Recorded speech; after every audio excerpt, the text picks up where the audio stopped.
Assalamu alaikum rahmatullahi wa barakatuh. I have the wonderful creamy chai latte scented candle on, very relaxing, and I'm sipping on some watermelon cold pressed juice that also has pomegranate, blueberry, lemon, and lavender extract, non-GMO, by this company called Pressed. It's pretty awesome. Pretty good. So, fam, I was noticing how the brainwashing of the liberals is highly sophisticated. And living around them since 2007 till now, I've become very equipped with the scripts that they say, how they behave, their predictability, their mindset. And then the more I study Islam, the more you can see that those are two very opposite philosophies. Now, what I think is important for Muslims to examine, those who care about getting into paradise, who actually are religious Muslim conservatives, is to look at how this inclusion umbrella is actually a trap. What it actually is they say, we accept everybody, we're very inclusive, we don't discriminate based on X, Y, and Z, and therefore we will discuss this with your child, right? And this is how they get you.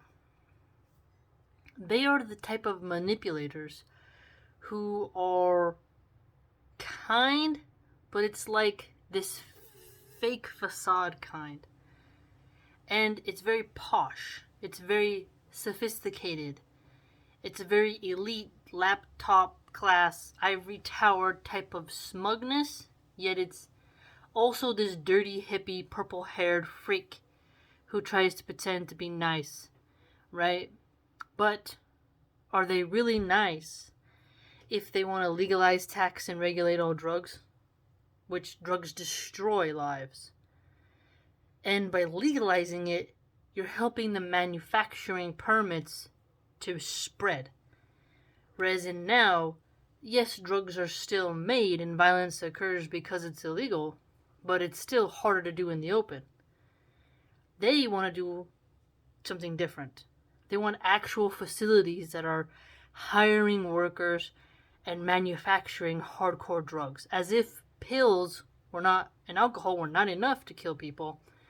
They want the same now with all drugs. So is that really kind? Right? They're a group of people who have a philosophy of zero shame. They hate everything religious conservatism stands for under Christianity and Islam. Okay? They're only taking the Muslim women as some type of golden calf because it's a political point for votes. This is pretty simple to understand. But I want you to notice also, they claim to be the kind ones, yet they call babies parasites. They agree with post-birth abortion, late-term abortion, abortion at any time, unlimited, and they don't allow you to be harsh to these women publicly online. Leftists censor everyone who does not agree with them. They cannot tolerate anyone disagreeing on a large scale. What they do is they manipulate the market. They ban everyone, and then they have these very shameful journalists do yellow journalism and create a fake illusion to make them seem like the norm. But if it truly was equal, you would definitely see how they would be up on the ropes. They have an inverted, diluted, satanic ideology. Now, mind you, they don't think Shaitan is real. They don't really define evil in the same way. Cori Bush, who's a progressive politician, she did a post that said, say their names for these people on death row. I remember seeing it on Facebook before I deleted it due to hacking. And when I looked up the crimes of these individuals, atrocious crimes against pregnant women and children. And this politician, this liberal politician, was saying they don't deserve the death penalty. So she wanted her supporters to feel sorry for these inmates on death row, but not to feel sorry for babies being aborted. She wanted to gun grab, take away our guns, and defund police while she's protected with expensive weapons and private security at the taxpayer's expense. She's wealthy, has diamond necklaces, yet she wants poor people to feel less safe in their communities and doesn't want mothers to have the right to defend their children against home invasions, which do happen, and where police response is very slow. She'd rather you be assaulted than you have a lethal weapon to defend your life and the lives of your children.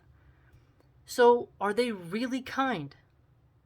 They want to force veganism on you. They want to deny you the right to eat steak, goat, lamb, fish, you name it, because they overly regulate small farms. In certain communities, they ban you from having a chicken coop. They make it harder for these little guys to compete with their zoning laws and everything else. Yet then turn around and say, oh, in some of their communities, you cannot have a garden in your front lawn. You have to have grass because it's part of the beauty property value. And so they don't want you to grow your own food in some of these posh communities, nor wear fur if you want. They promote you to wear plastic fur, which actually causes pollution. It gets in the meat of fish. Whales swallow it. It doesn't biodegrade. Super bad for the environment, whereas real fur biodegrades. It's part of the earth, right? So if you look at how they claim to be the most inclusive and all this stuff, you really start to see that you should be exclusive and you should exclude them, because where they're leading you, where they're grooming you to, how they're targeting the children, how they are mocking Allah's creation by saying a man with his twig and berries and a beard, simply because he has a wig on and makeup, is the same, should be called the same word as a woman who can breastfeed and grow a human soul within her body and push out that child. They see motherhood as something less than, and they put the niche minority above that. Whereas Allah subhanahu wa ta'ala does the reverse. Man, woman, women don't dress like men don't dress like women, separate. The hadiths are written, the Quran is clear, the rules are set. So when you compare orthodox, real Islam, not the liberal stuff that's being done psychologically, but the real one, and then you take the leftist philosophies and you examine them side by side, you can clearly see that eventually these two ideologies cannot pretend to be on the same mission in life. So with their gaslighting and their manipulation, they say, we love everybody, we include everybody. Ask yourself, is everyone welcome at your table at home? Don't give me this, yeah, we love everyone. No, really think about it. That crazy neighbor, the weird cat lady, the drug dealer, the pornographer, the brothel keeper, are all of them welcome at your table? No, they're not. You should not welcome everyone, because not everyone is worthy of being welcomed. You're allowed to have a certain standard of behavior that you will tolerate around your family. That's your job. Your job is to protect your family, to keep it safe, and to obey Allah and fear Allah. And if you allow too many people around you who live the opposite of Islamic values, you can easily start blending them into your path, become confused, go astray, and on the day of judgment, what will you have to show for it? There's a difference between an echo chamber and also making sure you get in the right room. Once a person said, don't know who said it, But they said if you're the smartest person in the room, you're in the wrong room. And other people say if you go into this other room and you're not agreeing with anyone, you're also in the wrong room. You have to go where there's a bit of a balance, where there's not too many of your enemies, but you're not just with your friends. But you have to know how far you can take that inclusive umbrella to the point where it actually starts to erase your individual identity, who you are, right? And so it's very important that Muslims be fine with being exclusive, right? We're inclusive within the Muslim community, but you cannot just let any Tom, Dick, and Harry eat at your table, share your fire, and be around your children. I was a kid who was allowed to be around all kinds of people. This led to a lot of dangerous situations, okay? People who were not meant to be around children. Certain liberals who promote pornography, sex work, drugs, who are heavily into certain types of music, is that really the best role model for your kid? Now they say that, well, we're exclusive, we don't discriminate against anybody. But you need a level of discrimination, even when you breed chickens, even when you breed goats. You have a level of discernment of like, okay, this goat's not fit for breeding, he has to be castrated, butchered, or sold for meat, whatever. You can't let all of them get together. You thin the herd, you manicure the herd, you maintain it and make it a pristine herd. Okay? Even in your garden, you don't say, I have an inclusive garden. I let the weeds grow right along the tomatoes, and then before you know it, your tomato plant is dying because the weed plants, they are taking over the root structure of your tomato plant and killing it. Certain plants grow better side by side and others not because of their root system. So you segregate the plants based upon where they'll be placed and what their functionality is, what kind of sunlight they need, and whatnot.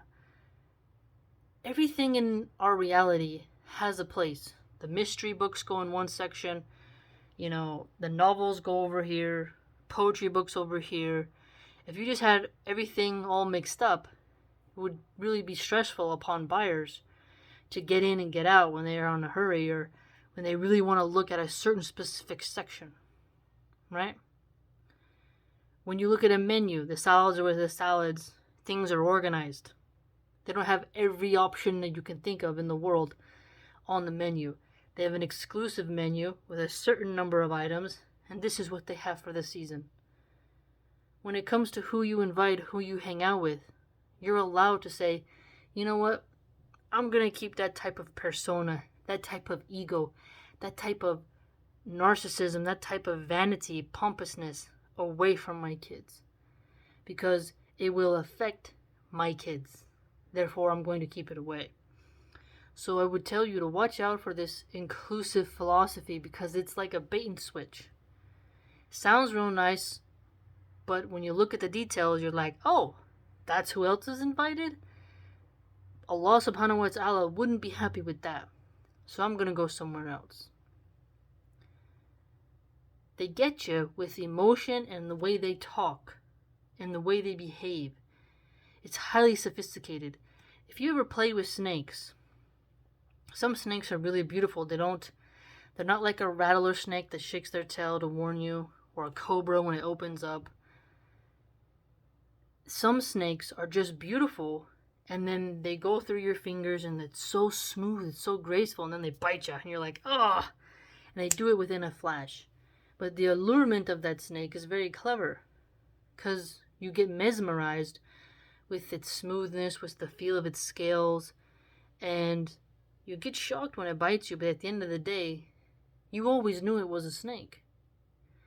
So you can't really be mad at it. You just have to be mad at you for playing with a snake for too long.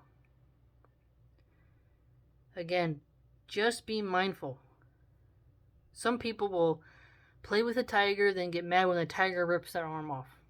Why'd you do that? I fed you, I cared for you. A tiger is a tiger. And a woke, secular, liberal atheist who hangs out with occultists and mocks religion and then pretends to have this inclusive philosophy in order to get Muslims to become more liberalized, that is something you need to be made aware of. Because if you truly want to enter paradise, would you risk it getting around people who promote drugs, who promote abortion, gender confusion, who want boys and girls bathrooms, who want to force kids to talk about very graphic sex issues at school? So many issues you can take them to task on with their social policies. Ask yourself, is that really the type of world you want to build? Is that really who you want at your table? Is that really someone who's going to look at the sayings of the Prophet Muhammad, peace be upon him, as something noble? Or will they encourage you to direct your attention to something else and to put that 7th century stuff behind? Be careful. They cozy up to you only to whisper things in your ear, lower your guard, and push you off your path. Just be careful. They have their scripts. They have the way they talk that's very wordy. It's very nasally, very wordy. It's very front of the head type of thinking. But when you get used to it, you can just kind of see what they're up to. When you see the spots of a leopard or of a jaguar, you know it's a jaguar. He could tell you, I'm a panther, I'm a house cat. You see the spots. Can't change the spots. It's the same with the liberal leftists. Their tongue can sing the sweetest songs, but the creed they hold is the basis and foundation of their actions, so you must examine that.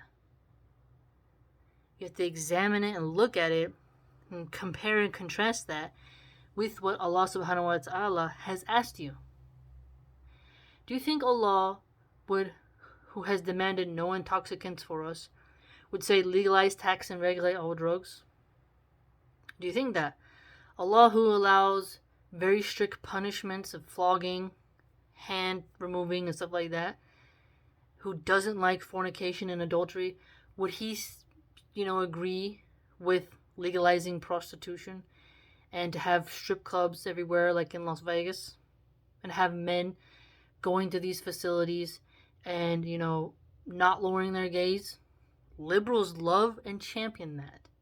And they mock you if you don't respect those women and support those institutions. I want you to think about that. I want you to actually look at the social policies their philosophy promotes.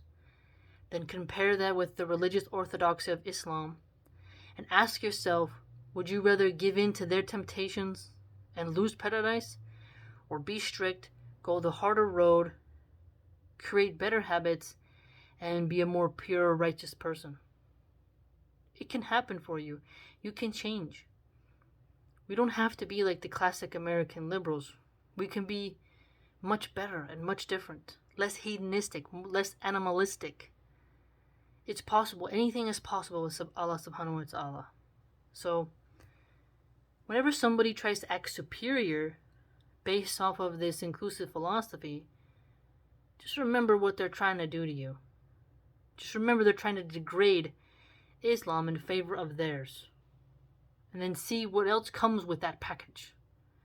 Okay? It's very important.